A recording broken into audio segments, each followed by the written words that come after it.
Hey everybody, and welcome to the Franchising 360 show. I am Tim Parmeter, and with me, as always, every Friday night is Danielle Wright. It's me.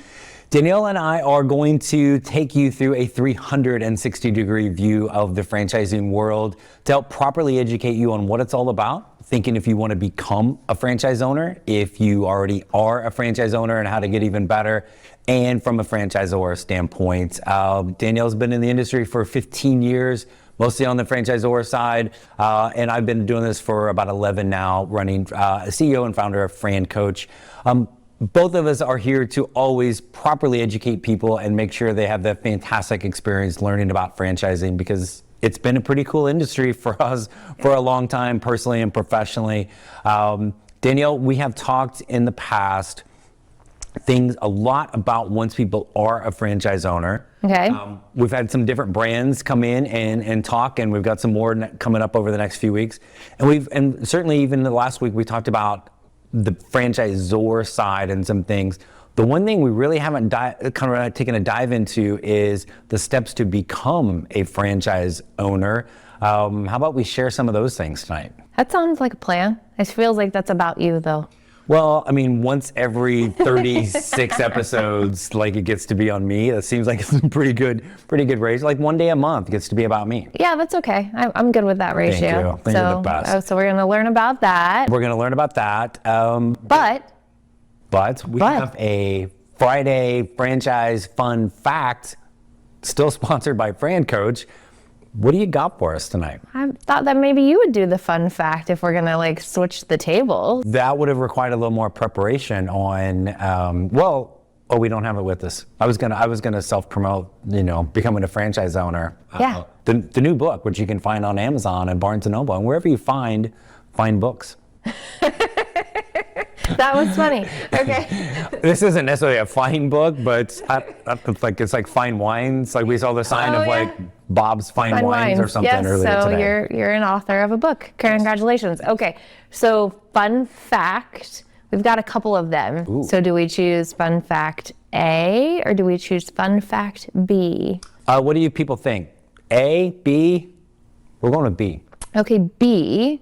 So did you know that women-owned franchises are the highest performing franchises? According to who? The women who own them? According to the women that own them and the research that I did. That does not surprise me. And I think what sometimes does surprise people, not you, because you know this already, but in some of the service brands. Yes. Right? That you're like, we had John Doblbauer from Pertec on a couple months ago.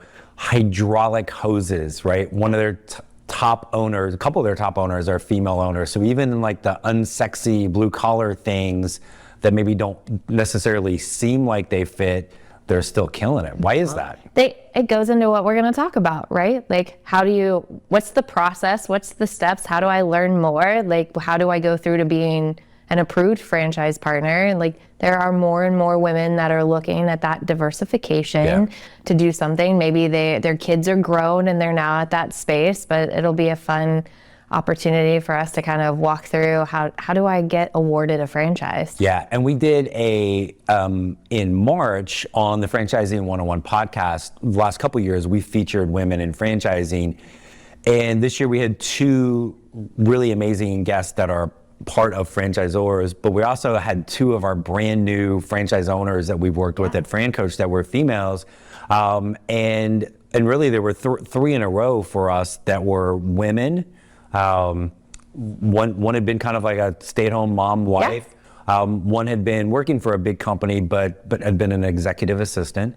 And then one was a single mom that was in nursing school, right? And it was really... Did you recently have a teacher that you placed into a franchise too? Teacher as well, right? See, women ruling the world. It was a lot of girl power in franchising. So, and now whether you are male or female or whatever in between, let's talk a little bit more about the steps to become a franchise owner and things that people need to think about tonight. Yeah. What do you say? Yeah. So we're gonna do that. What am I gonna say? No. Yeah, right. I mean, you could have said no. We were still going to do it anyway. But because I think there are things what people tend to lean towards and think is important really not nearly as important as some other things. And let's remind the audience, like, you're going to be a different perspective helping people decide what franchise. On my side as the franchisor, there are different things that we walk through and look for in an ideal candidate. So it'll be a fun little debate that we get to have. Absolutely. Welcome to our dinner table. So we're gonna assume that it's fun, but we're gonna find out of that and more next on the Franchising 360 show.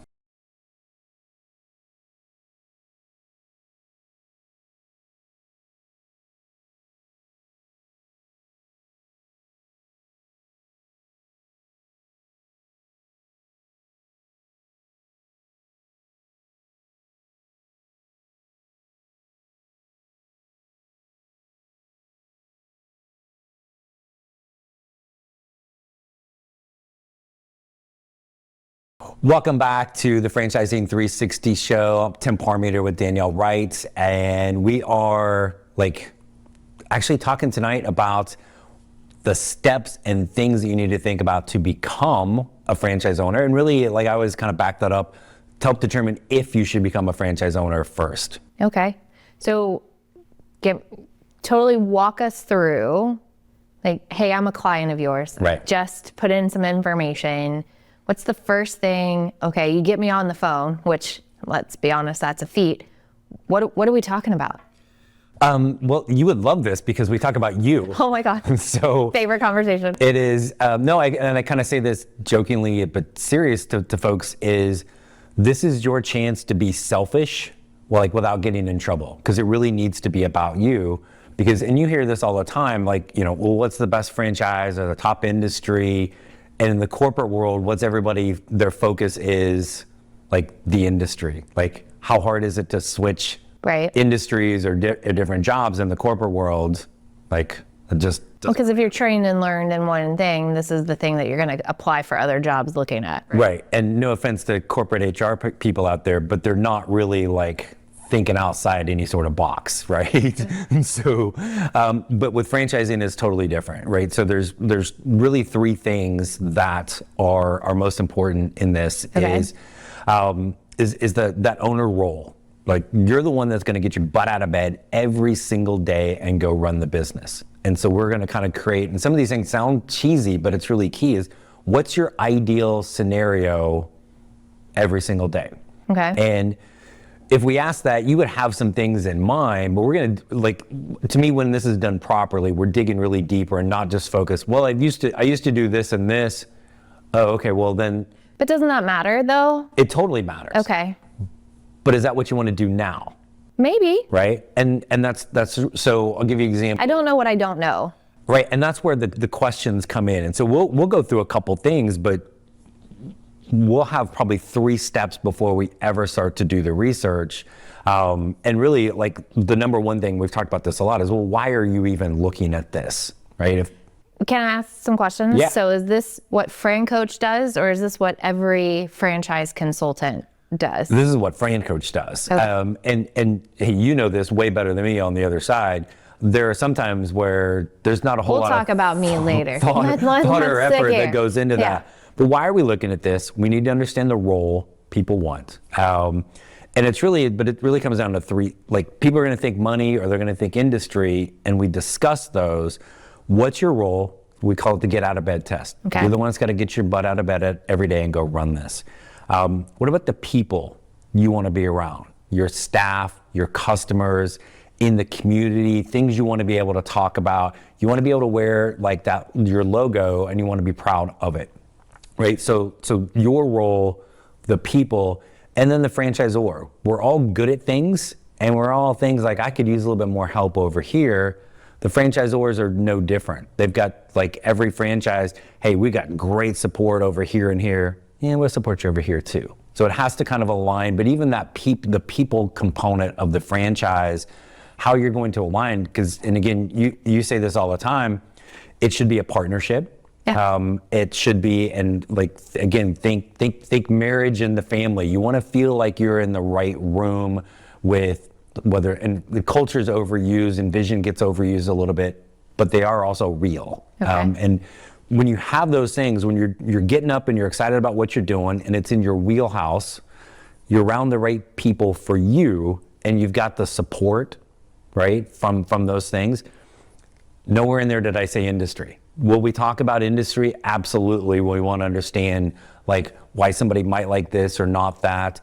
Do we talk about the money? Of course we're talking about the money, but the money is always going to follow the fit, the understanding of that day in a life, because that's the stuff. You have to imagine having a job that everything about that job, you're like, oh, this sucks. I don't want to do this. I'm not good at that. I don't like that. I don't like the people around. And that's part of the reason why they're requesting the information either which way. Correct. Like, I'm getting on the phone with you because I'm intrigued by what this might look like for me. And I think you say a lot of times it's a control element. I need to have some part of control in my life. But let's dial back for a second. And so I've gotten on the phone with you. Let's get into how long is this really going to take, Tim? Because I really, I love the idea of it, but I got a job, I've got family, I've got things going on. I love that you want to go down this path with me and let's, walk the merry way. But how much time do you really need from me to hash this out? Yeah, it's not a quick process, but again, we're not choosing lunch, right? We're choosing what should be a long-term partnership. And I want to answer that in more detail, but you said the word control, and it is without question the number one reason why people look at franchising. So it's not a negative word. No. I mean, in some senses, certainly, but with franchising, it's control of freedom, flexibility, their schedule, what they're doing, with who they're doing it. And again, if it's the amount of times I hear, hey, if I'm going to work my butt off, I'd rather do it for me versus somebody else. But that time component, let's come. Because I want to know how much time I got to commit with you. Yeah, that's a lot. It's not well, and I know your interest in committing time to me is limited, but that's okay. But what's this process look like from there, and the time and that and more when we come back on the Franchising 360 show?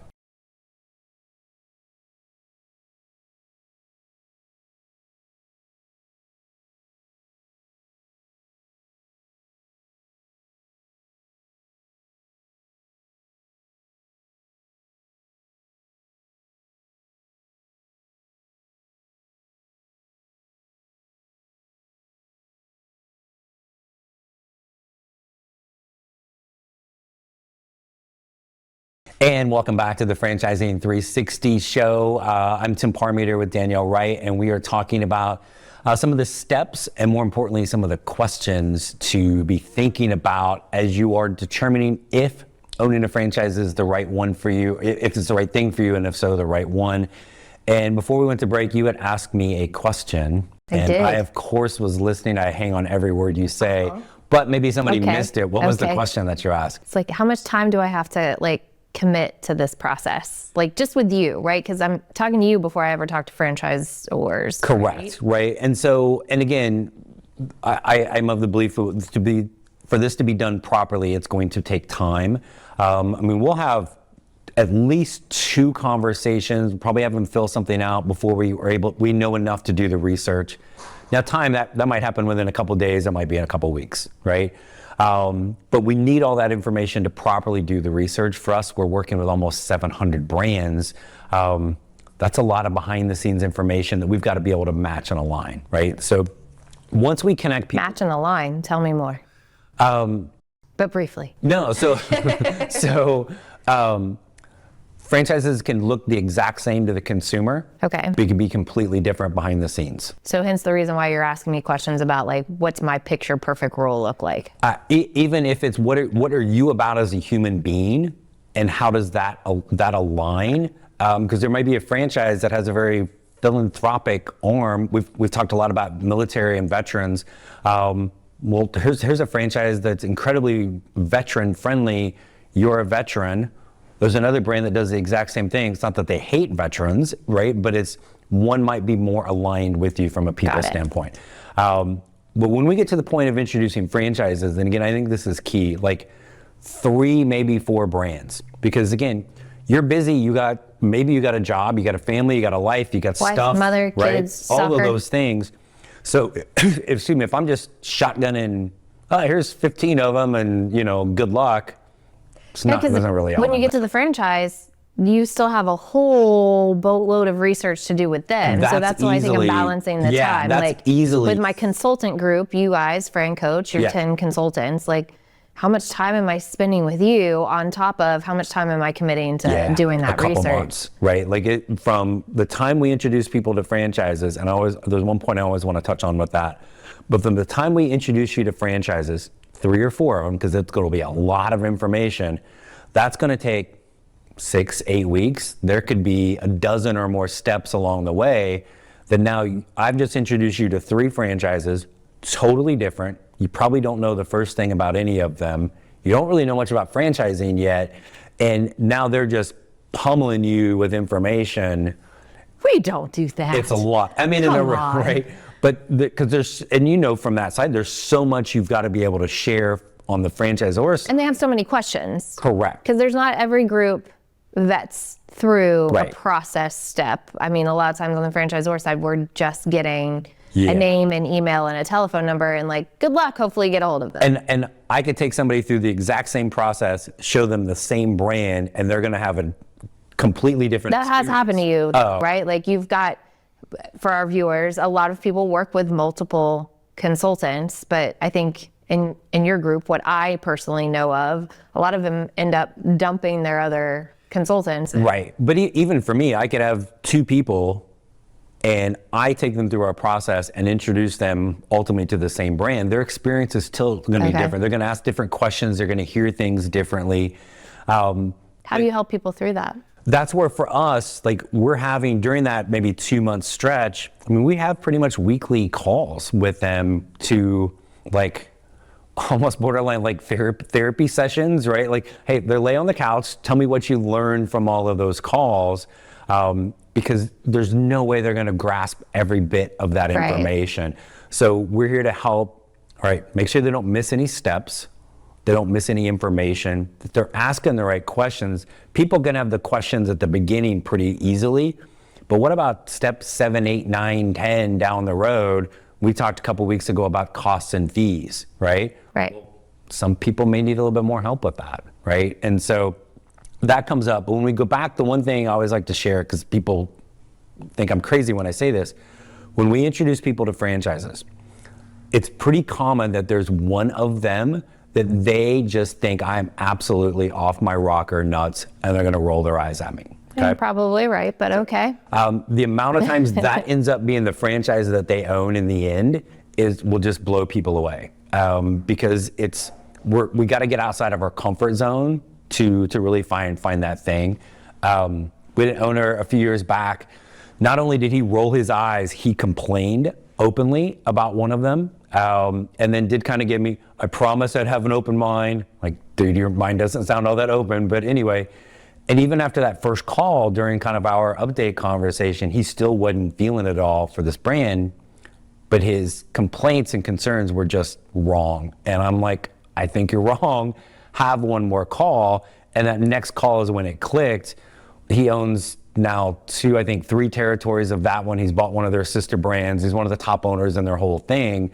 And he will still tell you to this day, like he wanted to like argue and fight with me on no way that could be the right fit, but just on the other side of like his comfort zone was the perfect thing. Awesome. So we want to hit a little bit more about this when we come back. So we'll do that and a little bit more on how to understand if you should own one, and if so, what questions to ask to find the best one on the Franchising 360 show.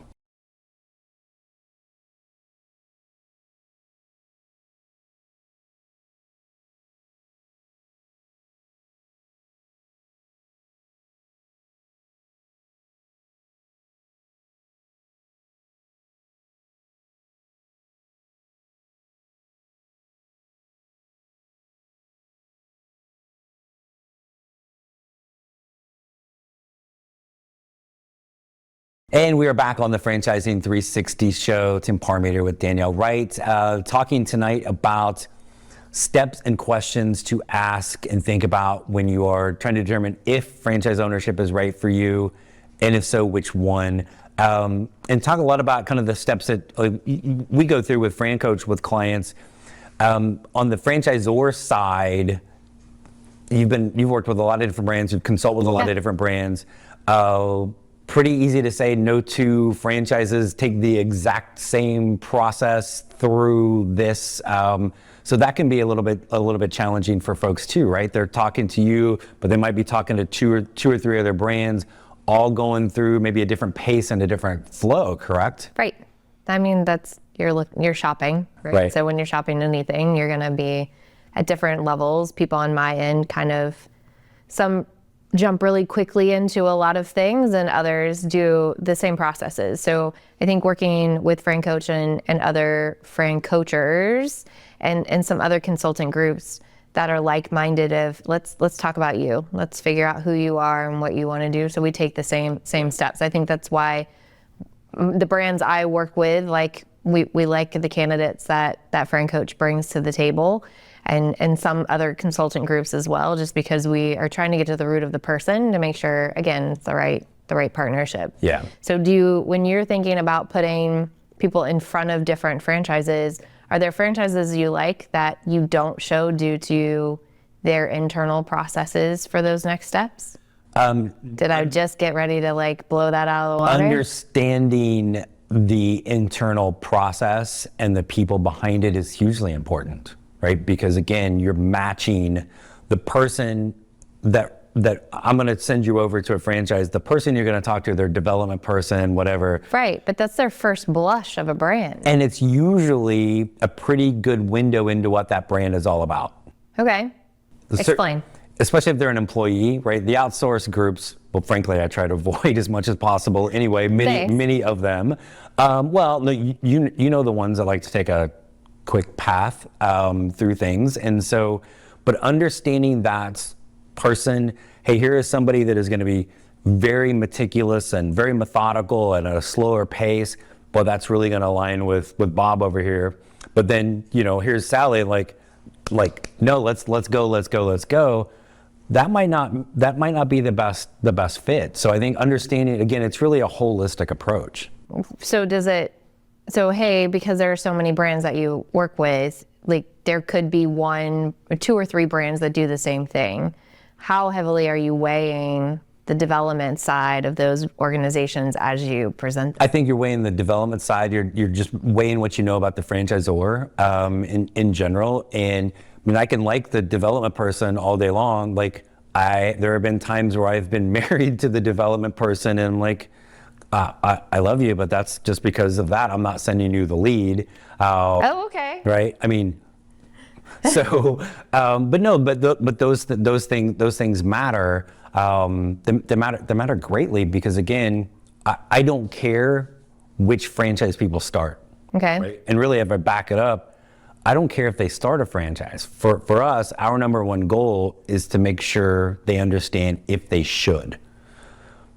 Finding the best franchise, honestly, that's the easy part because that's what we do, but it's because we take a much more thorough and diligent approach and take the time to get to know the franchisors. So on the back end, right, you're working through these processes and there's 6, 8, 12 weeks with the franchisor. How much do you help drive their decision making, if at all? Decision making, none, because honestly, I'm a firm believer of when it's done properly, they'll never make a decision. They're going to get to the end and go, oh, yeah, this is if it's an agonizing decision, right? But I'm here to kind of guide them and coach them along the way to make sure they get the information. If I am any way, shape, or form pushing or selling, it's not my job to sell your franchise or anybody else's franchise. I don't care about you, I care about my person, that they're getting the best experience and best information possible. So how do you work with the inside sales team with a brand? If there's no, hey, I make a decision, don't make a decision, let's be clear, nobody makes any money unless someone buys something. Right. So there's constant communication of throughout, because I want to make sure you're trying to award my person, so I want to make sure hey, are you getting everything from our client? Are they showing up properly at being able to do And the award is a whole separate conversation we need to have. A whole separate thing, and even more on the franchisor side and some of the things that you're looking for. But we can hit that up another time. But for now, that's a little bit about things you should be thinking about. Want to learn more? I guess they can go to francoach.net, Francoach.net. our YouTube channel as well. I've been told it's right there. Keep tuning into right. the 360 show. And then we're here every Friday, 8 Eastern, 5 Pacific on Biz TV. This is Danielle Wright. That's me. I'm Tim Parmeter. We'll see you next week.